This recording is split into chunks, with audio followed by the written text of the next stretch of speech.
first meal dito sa Hong Kong.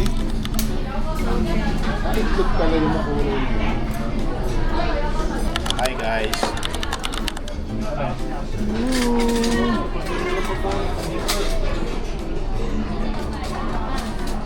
Pumunta kami na sa makainan dito.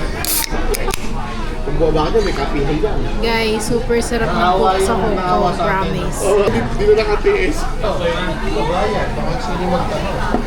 Thank you, Lord. That's it, guys. Braised pork. Grabe, ito talaga yung mga binabalikan ko dito sa Hong Kong. Ako sa iyo sa ano? Sa braised beef. Yung one sentence.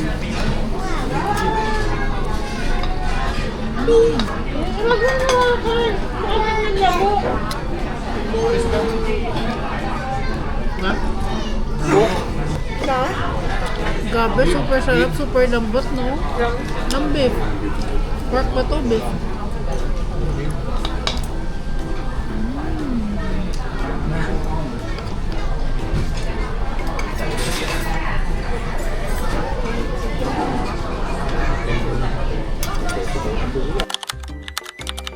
Yan ang salita sa likod namin eh. Grabe.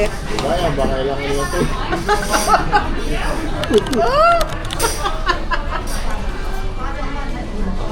Yan nakatiis eh. Kasi nag-iingot kami ni Bilatya eh. Kung saan kami tatakan eh. Oh. Na? Kung saan kami taana. Saan po kayo pumunta? Ayun, nakaupo lang kami sa labas ng coach. Doon kami nakaupo, nakita nyo yung logo ng Cafe de Coral. Yung dadaanan ngayon yun. Yung iniisip ko, lalabas ko tayo ng mall, tatawag tayo ng kalsada. Oh.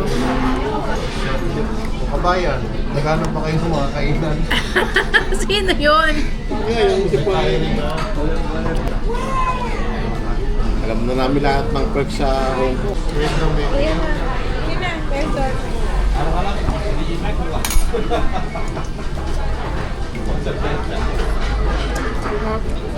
Grabe. Sarap. Pwede na ulit mag-ikot sa outlet.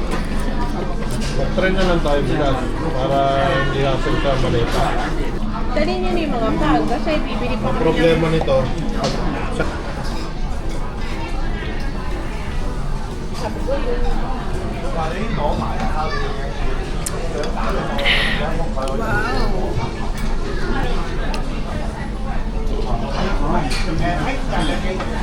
Sarap siya. Sarap.